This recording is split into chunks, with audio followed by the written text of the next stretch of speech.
ladies and gentlemen. Welcome to another edition of Around the Colosseum. I got Danny Frost and I got Jeremy Rains with me.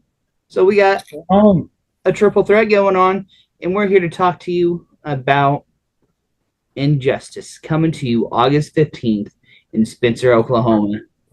Gentlemen, how you doing tonight? Doing good. Not doing too bad. Getting ready for a little vacation time with the wife over the weekend. Nice. Just don't make any more babies. I gave that up a long time ago. Yeah, you have to cut out the vacations if you do that. All right, gentlemen. So I got the card in front of me. It's not necessarily in the order that it's going to appear on the card, and it is subject to change. It's wrestling. Everything's subject to change. But let's kick this off talking about what's going to be our Empire Pro Wrestling Championship match. We have Remy versus Marquez Warren. Marquez is finally going to get his one-on-one after getting cheated, after Remy has done him wrong, turned on him from trap. He won this ring, and now, without cashing it in, they're treating him right. Gideon Vane got his match last month for where their triple threat ended in a draw. Now Marquez gets his match, and we may have him having the Empire ring and the Empire heavyweight title. Danny, It's possible. you're very animated about this. I'm a little. You're Remy's friend. You're probably cheating for him anyways. How are you going to help him keep it?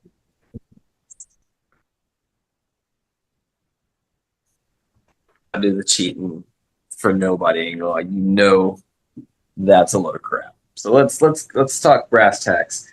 This one's emotional because I've seen it from the start, just as you have.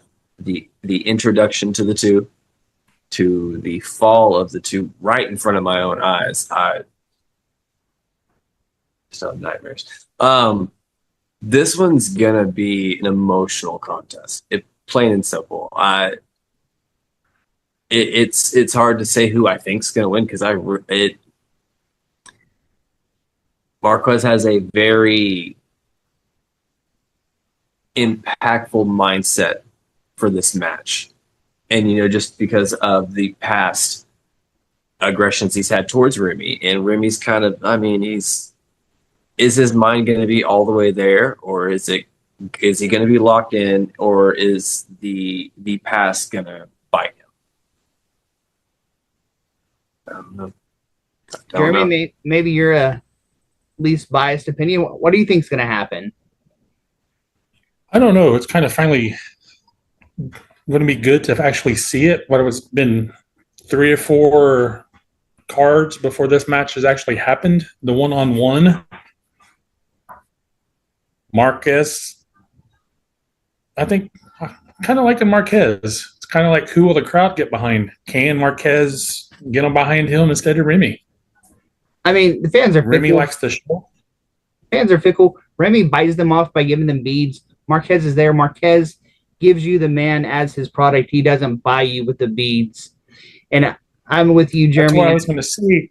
In a fair fight, Marquez is going to win. But it's not a fair fight. The champion has an advantage. It's called DQ. It's called count out. It's called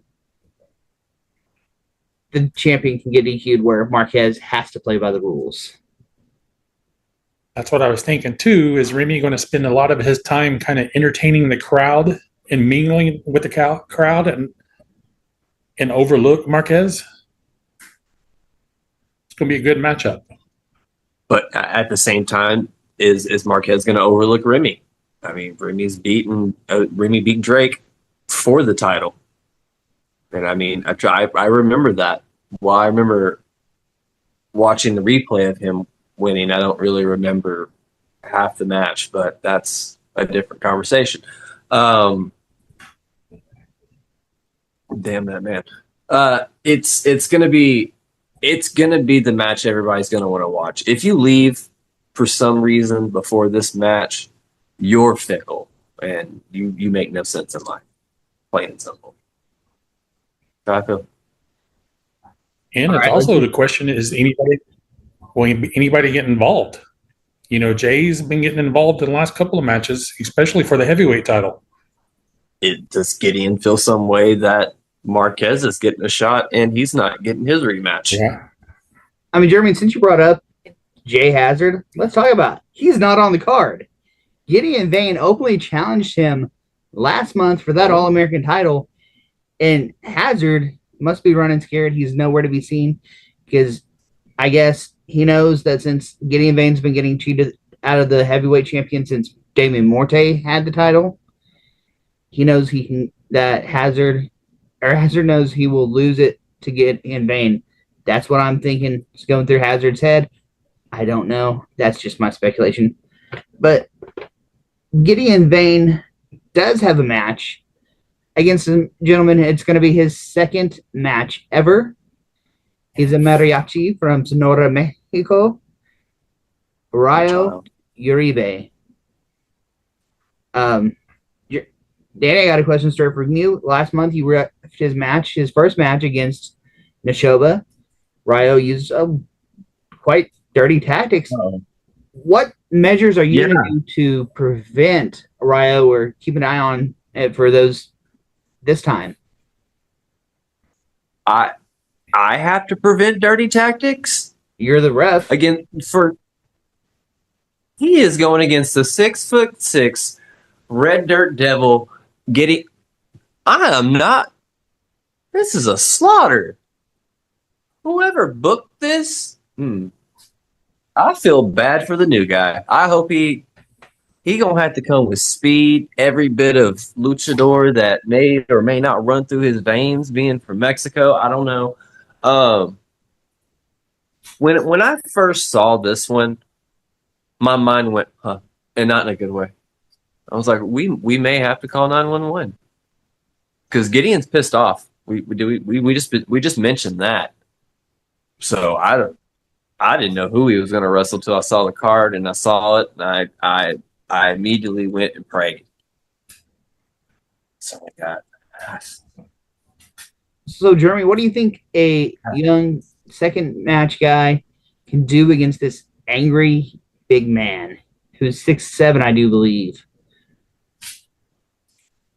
I totally agree with Danny on this one. This one's going to be a total squash match. Gideon is still mad about losing. Jay counting him out. Wasn't that a DQ on Jay's behalf? Did he call? I do believe it was called a DQ. DQ. Gideon was trying to hit Remy Gideon was trying to hit Hazard with the chair, and Hazard ducked and he hit Remy.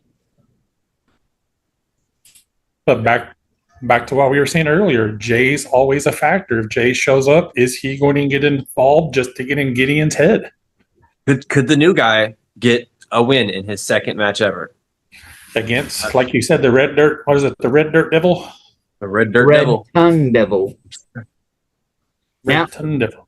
We've also seen someone like Jack Talos. He gets mad, he loses his temper, he loses the match. If Gideon Vane's so angry, can that same thing happen? I mean, I've seen crazier things happen. This is professional wrestling, but I actively prayed for this poor boy. Because that's a big man. If Vane gets him in the corner, a ref's going to have to break that up. Which ref's going to be brave enough? And I will. This is one thing I will say for Gideon: he obeys the account. Like that, there's some out here that like to test me, and that's fine. You can do that. But even for even if it's a DQ, though, a win is a win, right? A win is a win, but I've never had a problem with Gideon in that sense. So he may not always be the nicest guy, but he's also not trying to lose on purpose. Yes, and it's all about where's his focus. Exactly. His focus is on the title again. So let's focus on a different match where the competitors, one definitely has his focus somewhere else, one may not be able to focus at all. We got Maniac Mike returning to action against Max Mercer. I don't have it down as a hardcore match, but Max is our hardcore champion. We never know what's going to happen there. Not Danny? saying I know a few stories about that title, but I've seen some things outside the ring happen that don't get talked about. But So, Jeremy, you Maniac Mike versus Max. Jeremy, you were there in Spencer, Oklahoma when Maniac Mike came back and broke up the Psychotic Messengers. Max teamed with Malachi last month to defend the EPW tag titles. Do you think him going against Max now might be a fallout or repercussion for tagging with Malachi? Because he's now trying to not Max isn't trying to associate as a messenger, but he's just got that he was teaming with someone who was messenger on him. I think it's going to be very interesting. It's like you said, Maniac Mike, is he going to be rusty? You know, Max is trying to start another feud, but Max is a hardcore champion, so he's prepared for anybody. And Maniac Mike could be getting revenge for him teaming with, I think Malachi teamed with Max Mercer at the last show, correct? You are correct. Yep. Maniac Mike watching that? I believe they went against Motley Grimm and Karrion Corvus. Yes. I believe. Yeah. Yep. Yeah. So is Maniac Mike, like you said, is he watching? Yeah, I mean, it's like the Psychotic Messengers were around for a long time for a reason. I mean, so there's a lot of history there. So you're right, Jeremy. Definitely could be a very, maybe I feel some type of way. Very vendetta. Mike, what a way to make a comeback, winning the hardcore championship, your first match back. Hey, that's a statement. So we mentioned Malachi here. You guys brought up his opponent last month, Motley Grimm, Karrion Corvus. Well, this month, as long as Morte doesn't wind up in the wrong bar like he did last month, then we get that match this month. It was supposed to happen last month. We get it this month. But if you follow Morte on his social Facebook, you seen he was at the wrong bar last month. I mean, you type in the wrong number, different address comes up. You're not paying attention to the back in town part. It could happen if you're Morte. That makes sense. So, Jeremy, do you think the edge and experience of the Death Knocks, even though they're not a long-term, or they haven't been a tag team for a long time, has the experience over these two young men? Or do you think the youth has the experience over that wisdom in this tag match? I think the wisdom, the experience always wins in this one. Motley Gesture, he's still looking for his first win, right? Since he has started. He might have picked up a tag win somewhere, but I don't think he has. I'm not even sure Corvus has picked up a win. I don't think so either. Maybe that's why they got together. They're like, maybe together we'll start winning together. We can do it. Death Knocks, isn't this their first title defense together? Last show they defended the title. They were separated. Both of them weren't there. Yeah. Technically, the Death Knocks second quote-unquote title defense, but as a team, I believe you're correct, Jeremy. This is their first defense together. But I agree with you when it comes to the experience. I mean, I've seen the other two in the ring multiple times. I think I've seen them against each other. Again, tagging together is a different creature. You've got two former people who've been in tag teams multiple times throughout their career. So it's nothing new to brainstorm and game plan, just making sure we're on the same page, which I guess in Morte's situation would be GPS. It is going to be the deciding factor for it.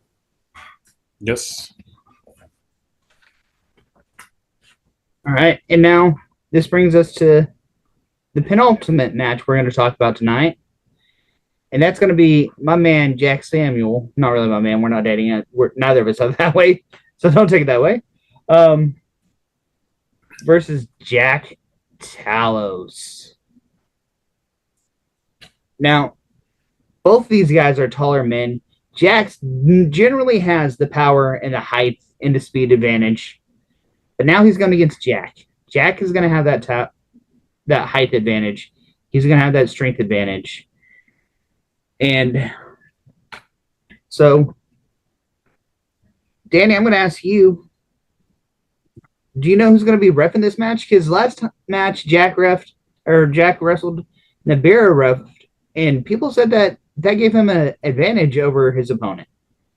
He didn't need it. Yeah, I heard the Wolverines in the backs, former psychotic messenger, da da da this, da da that. Oh, Lucian's out there. The alliance with Nibiru. I will handle this. Enough said. All I will take care of the officiating for this match. I feel like it's important enough that you want to make sure it's called straight. I saw the way the last match was. Nothing against Jack himself, but Jack is a monster. He needs no alibi for nothing.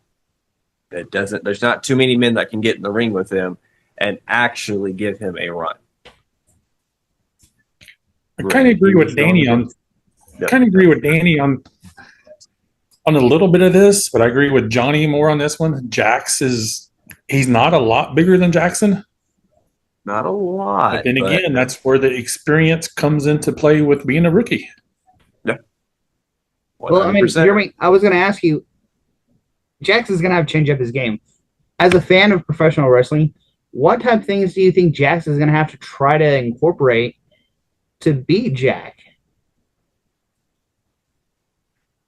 Well, you've seen it in the past. All big men work on their legs, chop them down, bring them down. We haven't seen many people do that with Jack. When's the last time you've seen Jack on the ground? When he made that pin last month. Besides that, yeah. Oh, the time before that in Japan at some point in time when he made somebody else get pinned. That's it. See, I haven't watched Jack's Japanese stuff, but I've seen him on NWA Power. Winning. It's you gotta bring the mountain to bring Jack down. You definitely have to bring your A game. Yes. I think we had Prime Time can do. I really do. I think he can bring it. I think he'll bring his A game, but is it gonna be enough? Because you're definitely not going to overpower Jack. No. You're going to have to outsmart him. You're going to have to be quicker. So there's a lot to it. You said we have to bring the mountain. Last month, Jack faced a man named after a mountain, and he tore him down to rubble. So I don't think a mountain can even beat Jack. I don't know. That mountain still seems to have a lot of point to him. I'm seeing what I've seen on social media over the past few days. Oh, I have. Now, our last match, we got one of the guys in EPW that seldom loses, in Father Padge, and he's going to have his harem of God's work out there, and we have his opponent as Neshoba. We don't know if Neshoba is going to bring his manager JR or not, but gentlemen, just give me your take on this match, because I'm kind of at a loss here, because I know how good Padge is, I know how good Neshoba is, I just don't know how to call this one. Yeah, this outside of always having to deal with God's work, Padge is, he knows his way around that ring. He doesn't need God's work ringside to help him. He never has. And Neshoba knows his way around the ring too. You've got two very technical style wrestlers one with elite striking ability at any time. I feel like that's where the real scale leans. If you eliminate God's work, Padge is an elite striker. He can hit you with the Black Mass at any time and you're down. Doesn't matter. It can be from anywhere. It all depends on which version of Padge you're getting. We know which version of Noshoba we're getting every time. Driven, ready to go, focused, ready to win. Like you said, God's work's always the factor. It's annoying. Always. Yeah. But always, does God's work get involved, or is it a clean win? It's It'd be stressful. nice to see a clean win either way. It would, 100%. All right. And, So as of right now, that's our card for Injustice. And ladies and gentlemen, we might have a little something special happening at Injustice, a little giveaway. So make sure you comment down below. Make sure you're liked and subscribed so you catch all the new episodes of Around the Colosseum. And Jeremy, what should they comment to show that they actually watched this all the way through?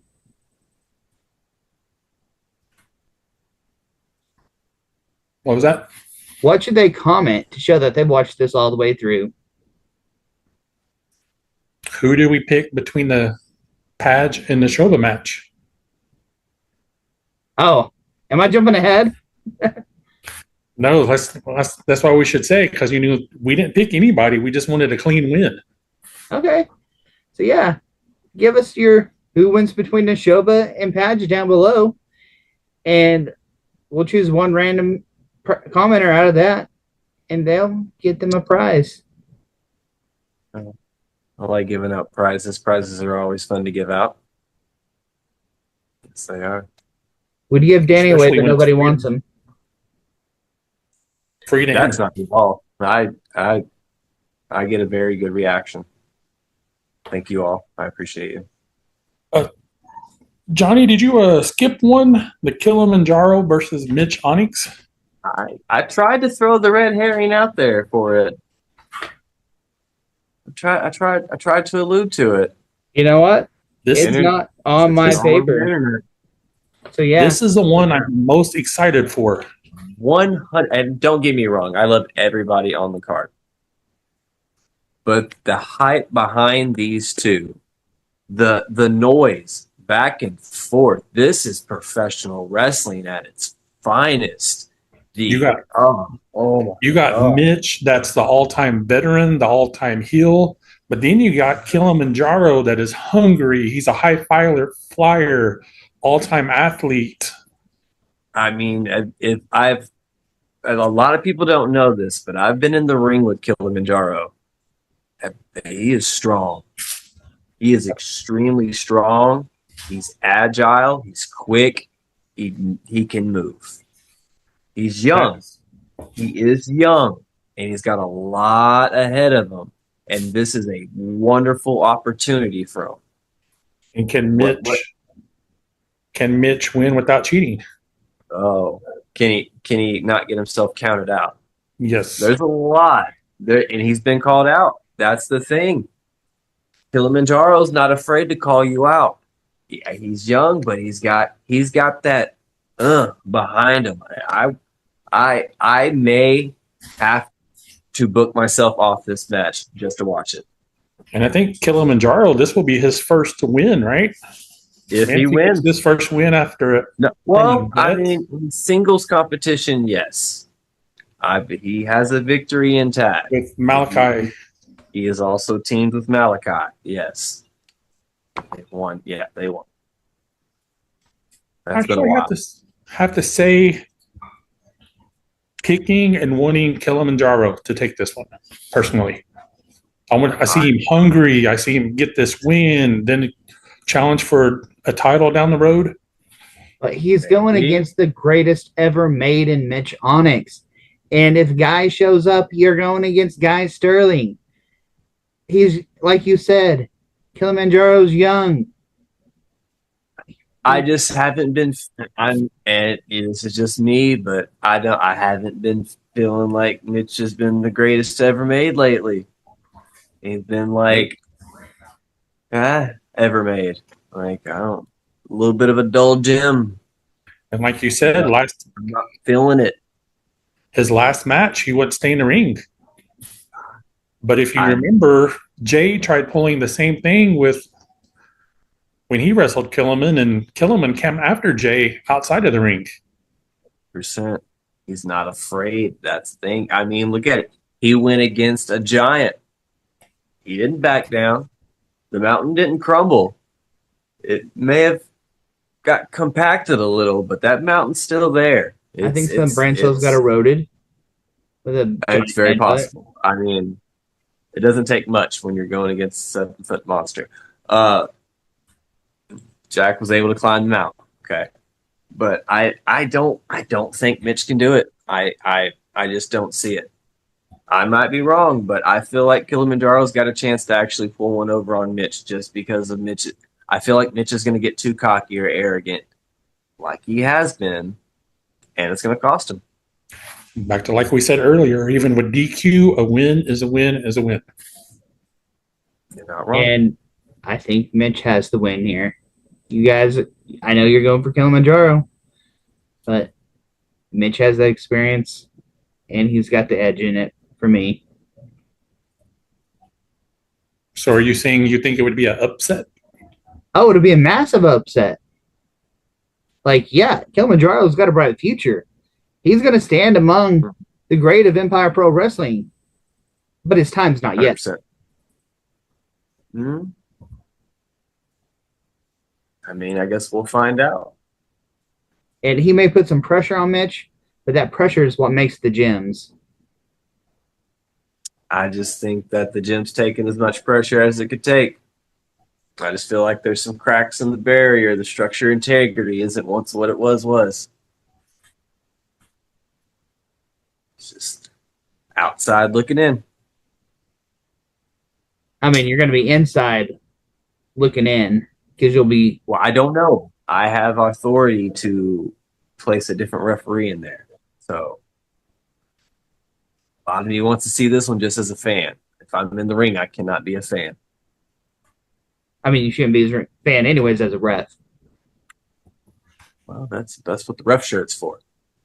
That's what... Different person. That's why got us this quagmire with Remy, is you're being his friend. I don't know why there's an expression of me as Remy as friends. Friends with no one. Acquaintances with all. All right. Is that all the matches? Did I forget any other matches now? I think that was it. Like we always know, the card subject is to change. We may get there. There might be 4 new matches that we missed, and we have to talk about it next time we see each other. All right. Well, guess what? I'll see you, and I'll see you August 15th in Spencer, Oklahoma. Doors open at 5:30. Bell time 6. And tickets on sale now. They're only like $15. Get them before they're gone. Comment down below. We will have merch. Yeah, have new keychains, mugs, T-shirts. Come see us. So this has been Around the Colosseum.